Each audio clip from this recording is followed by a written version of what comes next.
So welcome to the third edition of Speak Up, Speak Out. Today I'm really excited with the guest speakers we've got who are going to really talk to us about some of their experiences, but also about going forward. So when people have asked me recently what Black History UK Month means to me, to be honest, it really didn't mean that much because it wasn't something that we really celebrated in the UK, right? It was never taught in schools. It was never something that was a topic until I really got into the workplace. But I'm happy that it's something that's been acknowledged now in the UK, and I can't wait to get into it. But before we do that, I just wanted to share some of what we've been up to as a group. What you're looking at on the screen is our website, and I'd all love you to go in and type in https://speakup.speakout.us. So you can get a feel for the website that we've built. Special shout out to Carlton and Lena who've been building this. What you'll see is on the home, we have a home page, and then we have our vision. So we've become very clear on what we're trying to achieve in terms of a safe environment where people can come and share their experiences, somewhere where you can kind of keep it real and tell the truth. What we want to do with this platform is to continue the discussion. What in the past, I think we quite often go back to our work, and that's something that we're not going to let happen. We go back to our everyday lives, so we're not going to let that happen anymore. Also, we want to try and build this network so we can leverage it to share and help each other and encourage dialogue. To amplify stories and success, and to also develop strategic partnerships that will help to change the narrative as we currently see it. So this is the vision page, and then on the menu you've got a few things that are really important to just note. So there's such a thing as partner networks, where there's a ton of different networks out there that many people don't really know about, which are all geared towards helping to create opportunities for Black talent and Black excellence. So one of the things we want to do is promote some of these companies more and make sure that our friends and families are aware of all of the different resources that are out there. One of the things we've also done, which you should look out for, is we're going to post a video of the week, and we'll send that out. This features Harry Redknapp talking about Clyde Best, who was a player at West Ham, and some of the racial abuse that he faced. So I'd love you to log on and watch that at some point. Book of the month, we're going to use book of the month, and we're still trying to decide how we do it around what kind of books can you read up on to give you context and a little bit more history or knowledge on Black culture and what Blacks in employment face. Some of the initiatives that we're working on, so we're going to be heavily focused on mentoring. We want to celebrate the nerd. Again, in Black culture, we tend to support the flossers, the ballers, the entertainers, but we want to promote the kind of academic side of things and make sure that's really kind of celebrated and encouraged within our communities. The Entrepreneurs Club, we're going to kick off in a couple of weeks. This is where we're going to get all of the entrepreneurs that I know transatlantic to start connecting, sharing ideas, validating each other's ideas, and potentially looking at opportunities to either jump onto a partnership or create a partnership. So I talked about the network of the networks, and ultimately what we want to try and do is get to a place where our message and what the platform stands for gets into the offices of CEOs. Because I think what happens with big corporations is that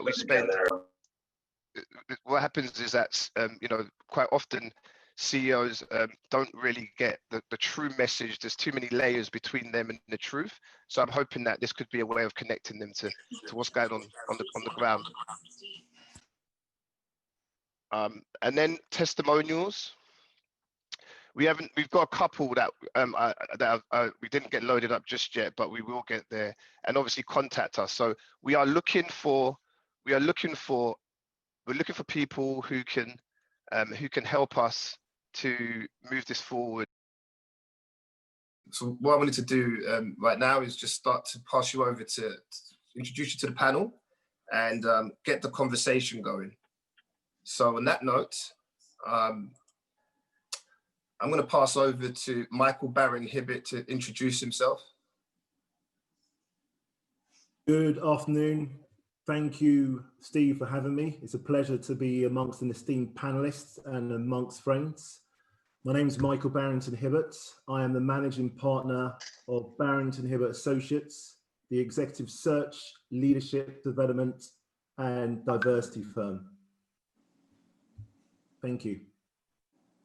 And now, thank you, Michael. Welcome. Appreciate you, and all your help in terms of getting the platform off the ground as well. Over to Cecilia. Hi, everybody. My name is Cecilia Harvey, and I am the CEO of Hive Dynamics. We're a sensor technology company based here in the UK.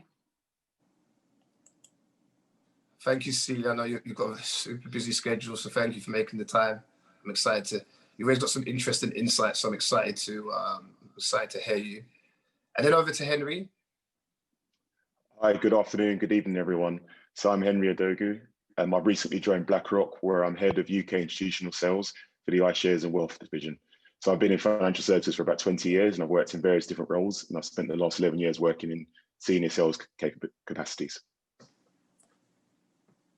Thank you, Henry. I've known you the longest on the panel. We go back a long way. Indeed, so we go a long, long way. So I appreciate you making the time, especially as you just started your job. So just getting into some of the questions, right? So Henry, you know, I talked a little bit about, you know, my experience with Black history in the UK. What was your experience, and what's been your impression about how, you know, there's been contributions that have been made of and achievements of Black people? So I think that's a good opening question, because I echo a lot of what you said in your opening, in that growing up in the UK, I wasn't really aware of Black history as it pertained to me. So a lot of what, you know, at school, what I was taught was very much centered around the American Civil Rights Movement. So that's around, you know, Dr. Martin Luther King, Malcolm X. And, you know, other than that, there wasn't a huge amount in terms of Black history that was a bit closer to home. Obviously, the other thing that was very seminal at the time was the anti-apartheid movement in South Africa. So again, I saw lots around that on TV. But to be honest, the only things that I saw more local to me from a Black history perspective were, you know, sports and entertainers. So, you know, my personal hero growing up was John Barnes. I was a big Liverpool fan. And obviously Michael Jordan and Michael Jackson were very prevalent. But other than that, I don't think there was much, you know, to see or hear around Black history in the UK. Thanks for sharing that. Yeah, I mean, it's sad really when you think about it. Just moving over to Cecilia. So what has inspired you to get to this point? I mean, in your kind of professional career, and what's the vision for yourself and Black talent in the future? Yeah, I think what's inspired me at this point, I mean, if you would have told me when I was growing up that I was going to be the CEO of a technology company, I would have told you you were crazy. I thought that I was going to be like a lawyer, and I thought that, you know, I never thought I'd work on Wall Street. I never thought I'd work in banking, because growing up, I didn't even know that that was a possibility for me, to be honest with you. And how I even came to really understand about Wall Street and just working in banking was, I was at university, I went to Wellesley, and in my first year, one of my friends, somebody who's my friend to this day, Tanya Ziegler, and she was a senior, she was in her last year, and I was in my first year, and she was taking this school trip called the Wall Street trip. And usually I had to like find a job, and she saw me one day and she goes, "Why don't you just come along?" So, you know, another Black woman. And I thought, okay, I was like, well, I don't know if I should go because I'm just the first year. She goes, "Come on, let's just go." And so I went on that trip, and that's what really, one, inspired me to pursue a career on Wall Street, because not only was I excited by just the energy, and, you know, it was my first time seeing a trading floor, and just the computer screens and the systems, and I thought, oh my gosh, but also there was another Black female alumna who was heading up the team for Wellesley. So she was a senior trader at Merrill Lynch. And then when I saw her, I remember her name was Nancy, and I thought, oh my gosh, like she's so fierce and she's so glamorous. And I thought, I want to be like you when I grow up. So that's what really inspired me, seeing somebody that looked like me and who had a similar background as me, really inspired me to pursue that career. And I think that now, just with what I do day to day, inspires me is just doing something that's of significance, being the CEO of not only a technology company, but a tech company like Hive, where we're creating technology that's actually helping to advance society with our sensor technology. It's helping to address situations that we're dealing with now with the pandemic and just gaps in basic medical care that I think should be accessible to all. So it's really doing something that's of significance.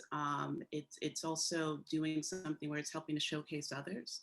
I do a lot of sort of passion projects where I use my platforms to help shine a light on others and help to provide a platform for others and for their voices. So, so I think that's what really inspires me. People, they say I'm like the Oprah of Tech.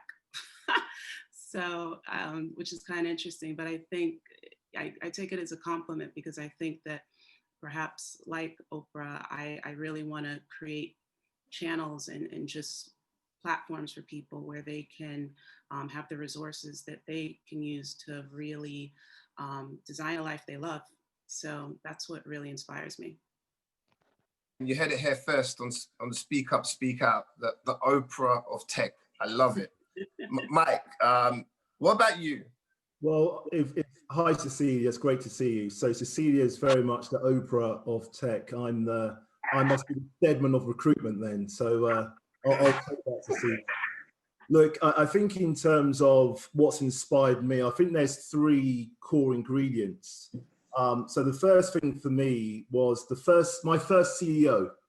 So my first CEO that I knew was my mum, right? So she was the CEO of 17 Runbury Circle, a 2-bed council house in Wembley, raising 2 boys by herself. And she demonstrated 5 key characteristics. Motivation. So she spoke about owning the narrative, the objective and the outcome. She bought that house that was a council house. Vision. To dream big outcomes. My brother and I went to university. We had professional careers. My mum outdid us. She went back to university at 50 with no qualifications and got a first-class degree. Okay, so vision. For me, passion.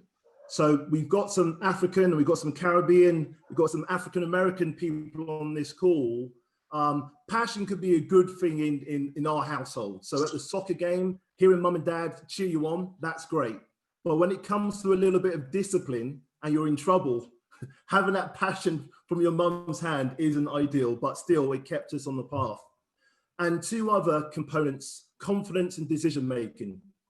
So I've taken every single one of those aspects into my day-to-day life. A second component is role models.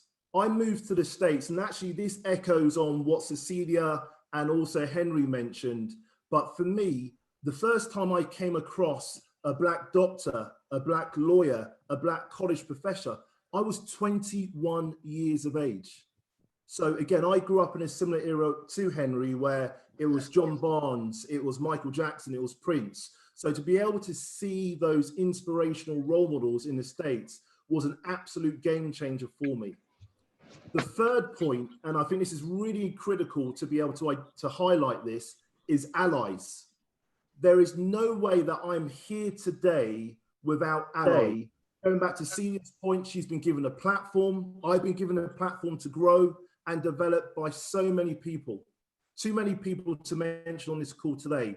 But the FTSE 100 CEO who gave my firm our first board level position, he was an ally. To Lee Cleesby at Nomura, who gave my firm their first placement 10 years ago. And this sort of leads into the next point that you discussed, Steve, or asked a question around the future. I was very blessed and very fortunate that one of my allies, one of my friends, a gentleman called Jonathan Sorrell, who is the president of Capstone Advisors, approached me and a chap called Wal and Dawid 2 or 3 months ago to form 100 Black interns. 100 Black Interns is a paid internship positions which start next June, July. We were pretty concerned that we won't be able to get 100 firms signed up to commit to placing 100 Black interns into front office revenue generating roles. We had many countless sleepless nights, but we were very fortunate that we were actually oversubscribed. So we've got 200 of the leading asset management, investment management firms signed up to this program to be able to get more Black talent across the UK into front office roles. And we hope that it's not just 200 this year. We hope next year it will be more and it will be a forward. So in terms of what our plans are for Black future, our Black talent, it's around 100 Black interns, scholarships, mentoring. Very different take so far, right?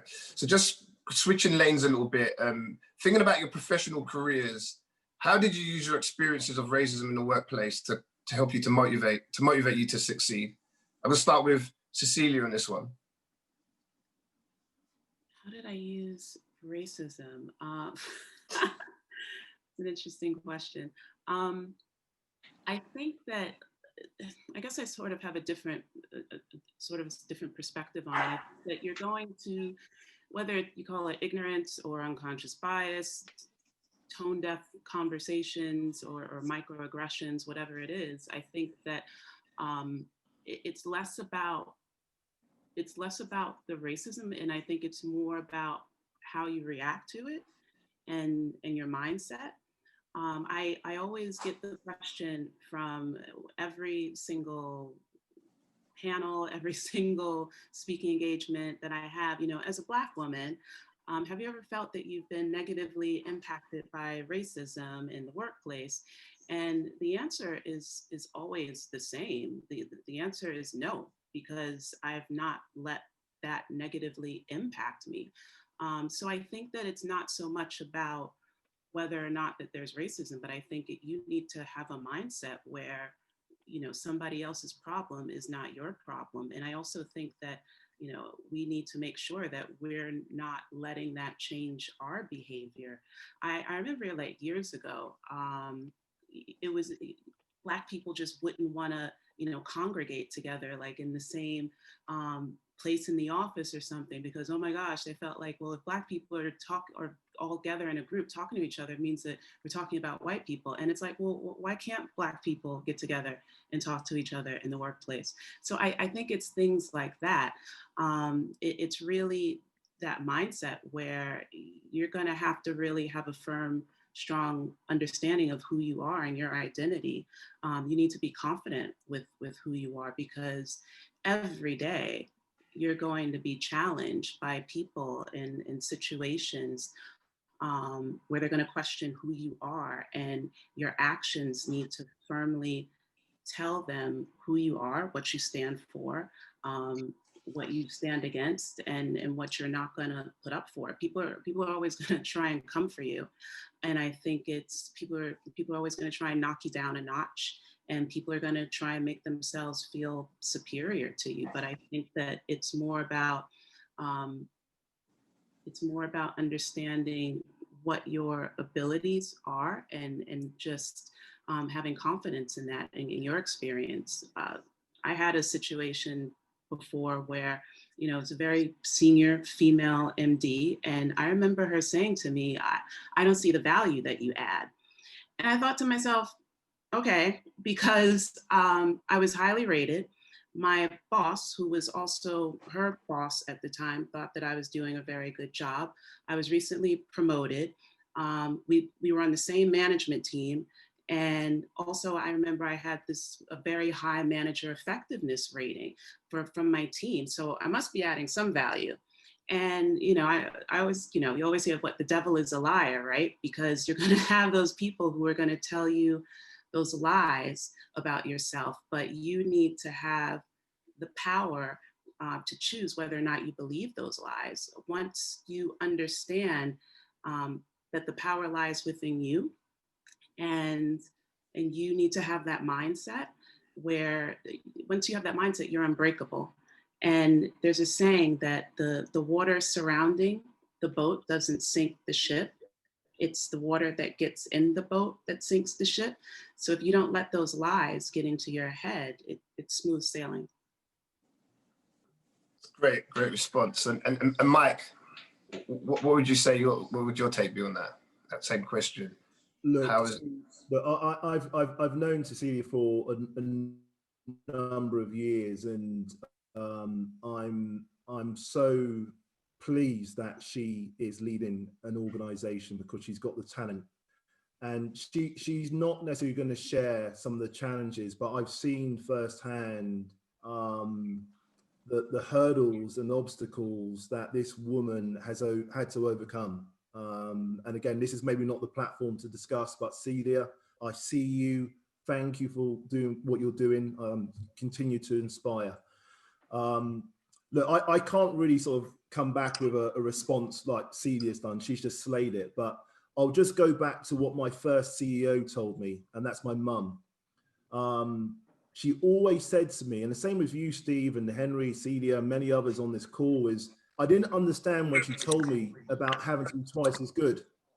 At the age of 2, she said, you have to be twice as good. Who tells their child that you have to be just twice as good, 3 times as good, just to be seen as co-equal? And when I was preparing for this today, it made me emotive, right? I've got 3 children. And I'm having to prepare them for the world outside, where I'm telling them that they're not going to be judged on the content of their hearts, but on the color of their skin. Just think about that for a moment. That's deep. Anyway, to go back to your question, right? I only understood what my mum was saying to me when I got to the States, when I met the Black role models, the Black lawyers, the Black doctors. And if you asked me this question maybe 11 years ago, Steve, I like to see, haven't come across racism firsthand, right? In terms of in the workplace. I worked for a leading investment bank on Wall Street. I worked for the most preeminent search firms in the world. I got in there just like Cecilia and Henry and yourself got into your respective organizations because we worked hard and we were twice as good, okay? But I was also fortunate to work in meritocratic environments where it was all about the results. It was all about delivery. Setting up my own company, and it's been running for 10 years. That's where the microaggressions, that's where the unconscious bias really started to wear me down. Now, I'm maybe not as resilient as Cecilia, because I'll be honest with you, after 10 years of having doors and the subtleties and the rejection, and I don't want to take your next point, which is the next question, but it was only until May the 25th, where George Floyd's killing and murder enabled me to feel empowered to be able to pick up the phone to you, Steve, who I've not spoken to in 7 years, to pick up the phone to Celia, and I've not spoken to Celia in a year, to talk, because I've carried this burden. I've carried this burden of the pain that we've all collectively felt, but we've never discussed. We've never discussed, not being invited to the pub, or not being given that promotion, or seeing a junior member of staff getting paid more than you. So for me, and so I know this is about being inspired, but I also think this goes back to the point that you're going to mention next, which Henry will jump into, is that this is the first moment that I can be my authentic self. And it's powerful, and it is empowering to be able to do that. Thank you. So what Mike's really saying is that, that moment was like a moment where he realized that he has a superpower.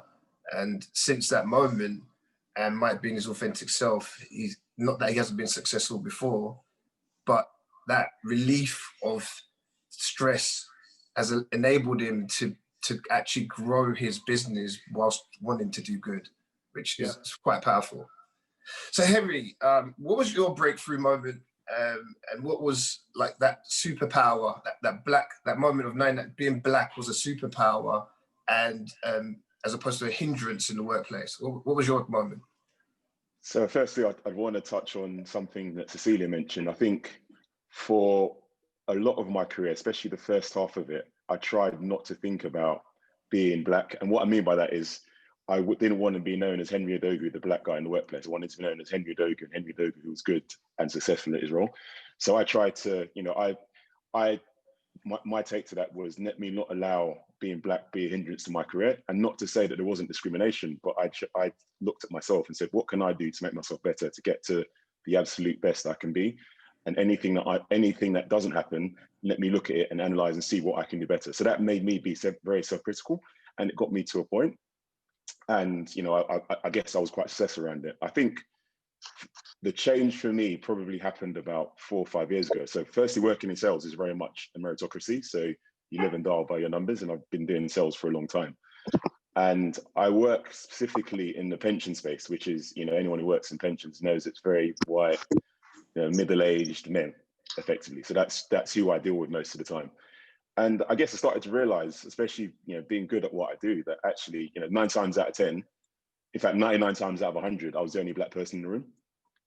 In fact, the only other person I used to see regularly was someone called Gavin Lewis, who's now become very outspoken on these issues himself. And what I realized is that actually being black and being good, I stood out a lot in these rooms, and I'd have clients coming up to me when I'd go to events and conferences. People come up to me and talk to me because, frankly, I was different to a lot of people in the room. And the other thing that started to happen is maybe sort of a year or two ago, you know, and again, I had been consciously avoided talking about race for the best part of 20 years. I started embracing it and sort of as this, you know, as we call it, speak up and speak out. So, you know, I started seeing talking about the differences that, you know, in my last firm, there was only ever one black MD in the whole company, and that's globally.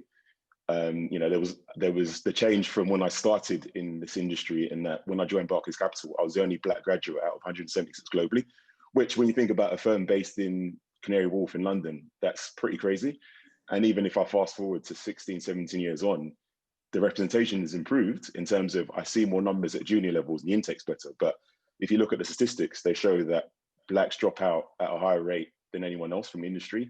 And also, as you go up through the ranks, there's less and less and less of us. And in fact, to this day, you know, Steve is the only black manager I've had in my entire career, and the only one of the very few black senior managers that I've seen in my entire career. So I think that was the light bulb moment to me to realize, firstly, it's a superpower, but also I need to do my bit to help the next generation and those coming up behind me. It's a great response. There's only one thing missing. You forgot to say Steve was the best manager you've also had. But it's all good. It's all good. I know you meant it inside. Anyway, so just moving on. I mean, this is really powerful, and some of the comments coming through in chat are reinforcing just how impressive you guys are in your story. So I've got a couple more questions that I want you all to kind of lean in on. The first one is, I know all of you are very, very active right now. So can you just tell us what you're actually doing, what actions you're actually taking to change the black future? I'll start, Henry, you're up on the screen, so I'll start with you. Yes, I guess for me, it started probably 15 years ago, just by the simple act of mentoring. So I've done a lot of mentoring over the time. In fact, I think I saw one of my former mentors is now one of my closest friends up on the screen. So I think he's joined Serve Support. That was my first entry in, and I thought the little I could do first would just be to give the people coming up behind the things I didn't know coming into the industry 20 years ago. Then the next kind of the biggest step was probably 2 years ago when, you know, I mentioned Gavin Lewis previously, who co-founded Talk About Black. Before Talk About Black was Talk About Black, Gavin approached me in a business meeting. So we met as business colleagues, and it was interesting because one of the things Gavin and I always talk about is that we never mentioned the fact that we were the only 2 black people generally in any of these events or any meeting. But Gavin was then part of the diversity project focusing on ethnicity, and he asked me to be part of that. So I joined that conversation about 2.5 years ago and started talking about, you know, the lack of representation of black employees in financial services, specifically within asset management. And that kind of empowered me to look at my own organization, which was the London Stock Exchange Group at the time. And as I mentioned, how the number of black employees thinned out as you got more senior. So, you know, I co-founded the Black Employee Network at London Stock Exchange Group, and I co-chaired it until I left the firm and joined BlackRock a couple of months ago. And I think what was important to me is that some of the black networks that I'd seen previously and been involved in were very much focused on the networking and social side. Whilst there's nothing wrong with that, you know, I wanted this to be focused on changing the outcomes for black employees and promoting, you know, looking at some of the structural issues that prevent us making it to the top. And I think, that started in earnest last year. And obviously, it took a very unfortunate event for it to gain real momentum and steam. And that was obviously the killing of George Floyd in May. And since then, that's been, things have taken on another leap. Although I'm no longer part of the organization, I know there's still lots going on at that organization. And I'm now part of the conversation in my current employer, BlackRock. So that's something that remains to be one of my number one priorities in my career. Awesome. Cecilia, what about you? I think that it's as simple as just being present and being visible. Similar to how I had, sort of my Nancy story, where I saw this woman and I thought, my goodness, she looks like me. I want to be like her. Like, she had a career where I thought that's a possibility for me. And I think that we need to accept and take seriously that responsibility that we have to be visible role models. Another thing that I do is that I use my social media platforms not to post selfies of myself, but to put positive content out there. I have to use my voice in a way where people see that I'm providing content that's inspirational, and that I'm out there and I'm going to be seen and I'm going to be heard. I think because you have to do that, because when other people see you speak out, it makes you feel like, well, I can speak out too. And also it helps you to understand that you're not alone. So I take that quite seriously, because I think it's important, and similar to being a role model, particularly in areas of tech. I think that we need to be visible examples in our roles where historically we haven't been. So all people need to see these images of us, and that we are exceptional rather than just an exception. I think that that's really key and important. So I think, and another thing is that I think that we need to be leaders that are truly being a force for positive change across multiple areas. So one of the things that I'm always trying to do is be a thought leader on many different areas within tech, or just within leadership, where I am a visible Black role model on a subject that is impacting the masses. So I think that when we start talking about issues such as taking a lead on things such as sustainability, the environment, technology, leadership, like, we need to be out there and being visible examples within those arenas also. So that's what I really try and do. It's to be seen and to be heard across multiple channels, across multiple venues, where people see, me as a Black woman, being vocal and having a voice and a perspective and opinion across topics that impact the masses. Thank you. And then Mike, your thoughts on this as well? Why do you always get me to answer after Celia? Like, she smashes it, and then you come to me, Steve. I deliberately done that for all the jip you've given me. No, but just like Henry's weak, then you go Celia, like Oprah, and then you give me, like, it's not fair, man. Anyway, I'm joking, Henry. Look, I think I'm going to try and plagiarize Cecilia, but look, I think for me, my focus has always been it's been grassroots. So Henry mentioned about being one of 170 graduates when he started at Barclays. So I've spent a lot of time at schools. In 2012, my firm established the BHM Foundation, which is scholarships for inner city kids. So we've been able to send support 15 kids go to university. So that's fully funded across the UK. As you know, Steve, I mentor at the Amos Bursary. So for me, it's just more about giving that support and nurturing to the pipeline of talent coming through. I think more recently, and again, it's more recently at the middle management level, we've been spending more time mentoring those guys and girls coming up. So the young AVPs, VPs. So I've been going into banks, into asset managers, professional services firms around the mentoring scheme. And again, it's just about investing. So again, I've mentioned about 100 Black interns. investing in black businesses and really supporting it from there. So I'm a little bit of a wilting flower, so I'm not looking for the headlines, but for me, I think with people like you, Henry, Cecilia, and many people on this platform today, we can hopefully start making a real fundamental difference. And thank you, Mike.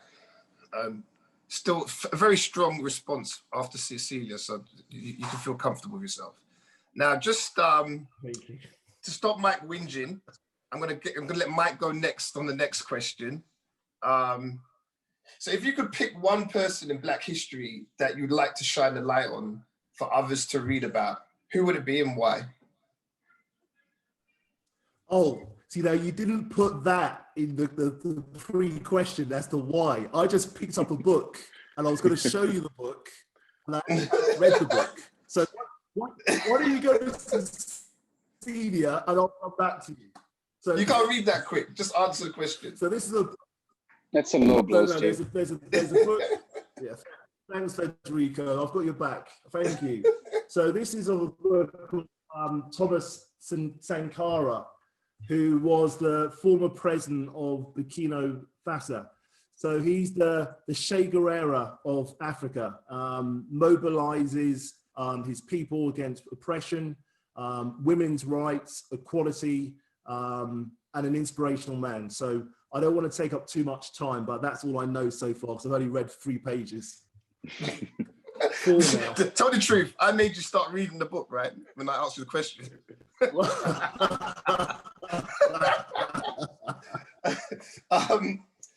Henry, what about you?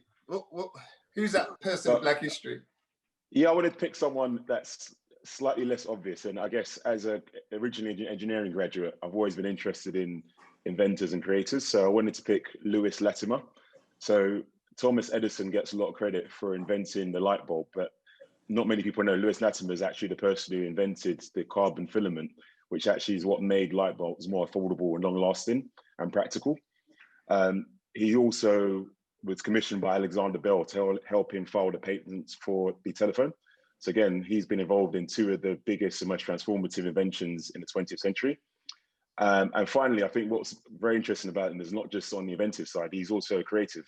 So he was a published poet, played the flute and wrote plays. So very much a Renaissance man. We're gonna publish these books on our website for everyone to follow up as well if you didn't catch them. But I'm gonna be very interesting. And then Cecilia. Yeah, the person who I just sort of grew up idolizing in a lot of ways, and she actually died last year around this time, is Dionne Carroll. So I don't know how many people are familiar with Dionne Carroll, but she was, first time I saw Dionne Carroll, I was a little girl and I used to sneak to watch Dynasty with my mother, and Dionne Carroll was sort of the counterpart for Joan Collins' character. And she was like, she said, I wanted to be TV's first Black like diva. And she was. And all of a sudden, you know, I'm watching television, I'm seeing this gorgeous Black woman with her furs, and she's smart and she runs her own businesses and she has more money than Blake Carrington. And I was just like, wow. But Dionne Carroll, just her story, like she's broken so many barriers from a race perspective as a Black woman in the entertainment industry. And you find so much amazing content about her online, and just the speeches and the discussions that she gives. And one of her sayings that I so carry with me every day, and it's with everything I do, and when I think about the platforms and that I try and create, and the content that I try and create, she says, if somebody doesn't invite you to the party, create your own. And I just sort of live by that, where it's like, you know what, I'm going to create my own party, and who wouldn't want to come to my party? So Dionne Carroll, I think everybody would definitely benefit from looking at her content, following her hashtag on Instagram. And yeah, it's such an inspiration for me. I remember her. I must confess, I'm sorry my wife's watching, but I used to fancy her. So I must certainly know, I know what you're talking about. But look, firstly, there's a button on there's a button on where you can actually show on the more side where you can actually show some appreciation. I'd love you all to just take yourself off mute and just show some appreciation for what was a really insightful, interesting, and positive conversation from our panelists. So thank you.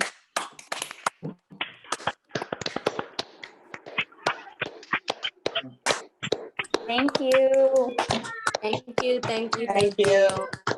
And again, I think for the people that want to hear, there's many people in this call that want to learn and want to help, and they've not experienced some of what our panelists have experienced. So this is a place where I want you to come and learn and really think about how your engagement or behaviors or interactions could have been perceived the way that you hear about on some of these calls. Sometimes not always deliberate, sometimes it could be, but ultimately, this is where you get a chance to kind of really explore and think about some of these things, and also ask questions, real questions with real people, not always dancing around or skirting around questions, but get into the real questions and real conversations. So thank you for turning up. And then for some of the people who have been affected, I think you heard from the Black Tech Oprah that, you know, do not let some of other people's problems be your problems. You heard from Michael about, you know, how he was inspired from his mum and his background and, you know, his upbringing, and those values are still what's made him who he is. And I think that's something that sometimes we lose in the midst of trying to fit into corporate America, but it is really truly our superpower. And then you also heard from Henry, who has been able to navigate through corporate, and again, not just battling multiple different challenges, making it from operations where he worked for me into front office and sales into one of the biggest investment firms in the world now, renowned firms as an MD. So, you know, but again, Henry, what each of them have mentioned is this point in time where they really started to own being Black, speaking up about it, and also trying to just talk about the subtle differences, but without letting it take them down, right? They've all moved on. They've all moved on due to their experiences. So even though some of the experiences could be considered a negative experience, if you look at where they all are today, it's just part of their learning experience that's got them to where they are. So I want you to really feel like you can leave this platform and you can really push on with your careers or revitalize your careers. And if you need help from us in our platform, then please do reach out. So with that, I'm going to open up to some Q&A. Hi there. How's everyone? We're good. We're good. Show yourself. Show myself. Hi there, everyone. There we go. Indeed. Good to see you, Steve. Henry, and Henry, thank you so much for what's been an inspiring talk. So, Steve, you're one of the gentlemen I want to thank personally, and you know why, because obviously you gave me an opportunity. So a lot of what you're talking about today resonates with me. We met in very strange circumstances. You can tell the truth, nightclub. Okay, we met at a nightclub. That's why I used to do most of my best work. No. We heavy met. Recruiting. We met at a nightclub after meeting on the street when I worked at Bloomberg and you were at Lehman. Oh, that's right. Yes. Exactly. Yes. Exactly. So anyway, I had the opportunity to do that, and I've gone on to do other things in the physical commodities trading space, where being someone of African origin is not very common. So thank you for the help and for the belief and the confidence. I think working with you guys and Steve at Lehman definitely helped me and put me in good stead for where I'm at today. So I wanted to thank you for that. And if there's anything I can do to help push the cause forward, I'm always happy to do so. Team SUSO, catch the name Patrick P1 Hassan Lima. Let's hit him up for some work. Let's do it. Appreciate the comment. Appreciate the feedback, Patrick. Thank you, man. Thank you. All right. Hello. I'd like to say first, thank you very much for this meeting and the conversation. It's been very informative. I do have a question for the panel. I know that you stated in the meeting that you all had your own experiences in which you've seen less and less people of color as you've gone up on the higher track in your professional careers. As someone who is not only starting, but currently in her mid-range of her professional career, what advice do you have for not only networking, but getting seen around your own professional environment? So I'm gonna just pick or lead with Henry as yeah, sure. So yeah, happy to answer. So I think the first thing which you already mentioned is very important is networking.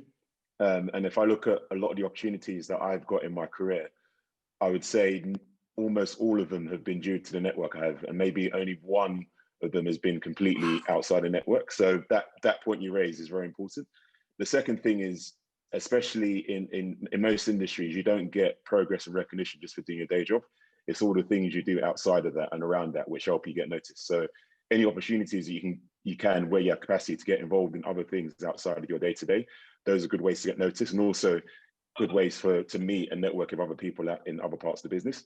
And to give you an example, generally when you come to promotion time at most firms, it's decided by committee, and that committee is generally made up of people in other areas of the business, and not necessarily going to be your line manager or line of management. So when it comes to those discussions, if you're not known by people outside of your immediate line, you can be in a very tricky place. And I've seen it firsthand where people get discounted for promotions because they're not known.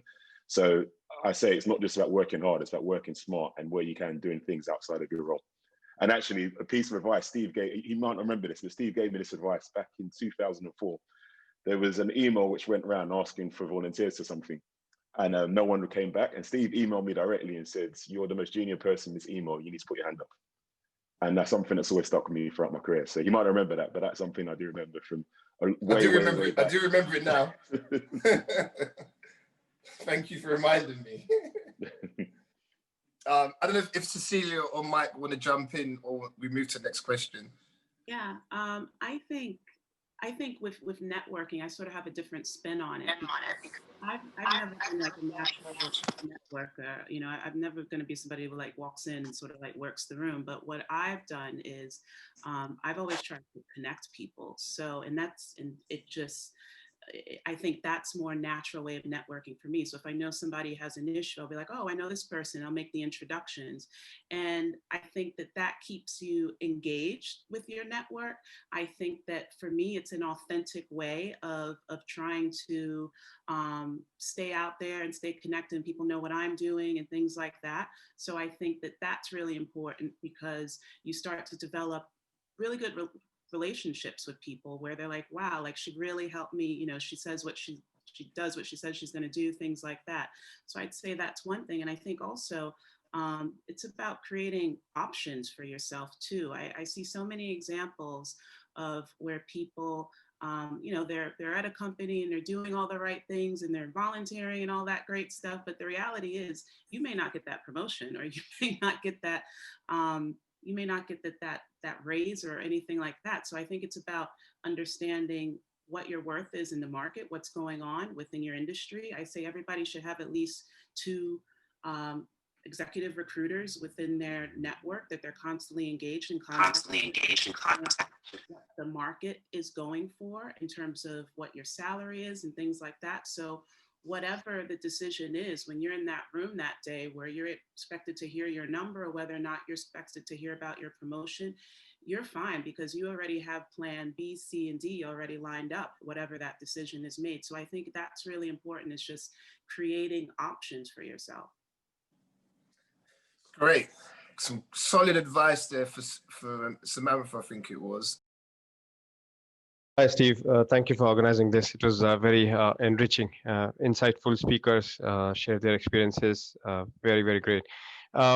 So I think Mike or Henry, one of the two, made a very good point that they see a lot of Black kids joining as an intern, but higher up the order, less and less representation is there from the Black side.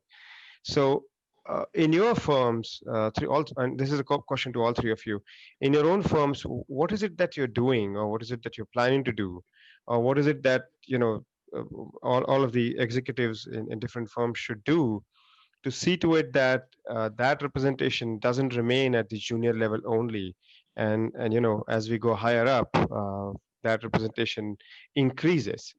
So, do you have any inputs for that?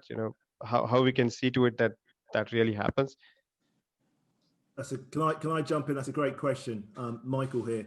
So as we mentioned earlier, a number of firms are looking to diversify their supplier chain. So that's not just from a recruitment standpoint, but just general procurement in general in terms of third-party vendors. So a number of organizations have made that commitment. So what Cecilia mentioned, she's got 2 executive search partners in her portfolio that she speaks to. I used to be one of those until she made it to Oprah status and I got dropped, but we'll talk about that another time. Another aspect we spoke about is that entry level. So again, partnering up with more diverse universities. So Henry went to one of the best universities in the UK.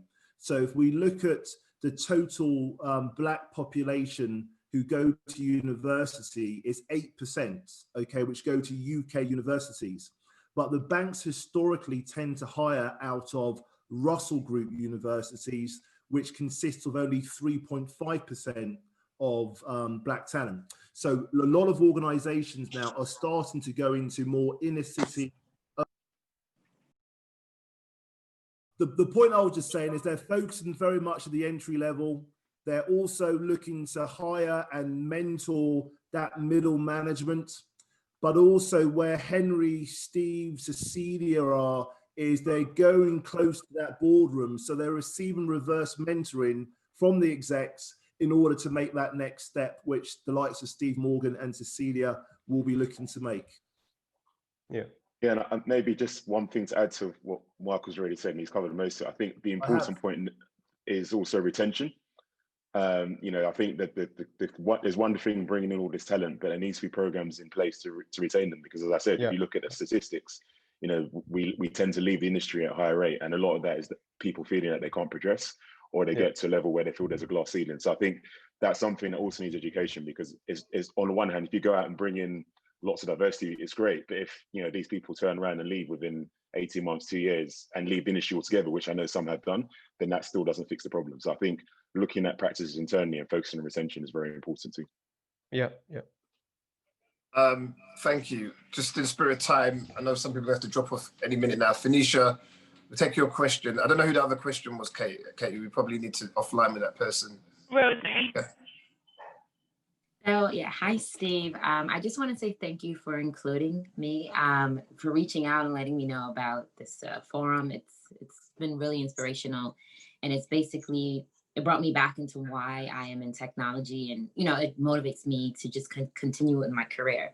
But you said something on the call earlier saying that let's not go back to our lives, and let's stay involved and stay connected. So how do you all find your balance to be a good leader, be a good worker, be a good father, be a good, partner, and still have all these additional activities and be an effective individual? Finding that balance is what I'm asking everybody. I don't think that there's any such thing as balance. I always say that it's about just fiercely prioritizing. And for me, my schedule is just packed, like it's insane. But one, I take time for myself. So there's just blocks where I know I'm going to go to the gym. I'm going to have me time. I'm going to have time to think. I'm going to do some yoga. Like that's just going to happen. And then also I've had to just cut out a lot of things where it doesn't add any value to my life. I'm just at a different point, and I'm just quite focused on what I have to do next, and the people in your life too. I think as you go through your journey, you're going to realize that some people that you used to roll with, you're just not going to roll with them anymore, and that's okay. Not everybody's meant to be on the bus trip you know, throughout the entire journey. Sometimes you gotta let people off the bus.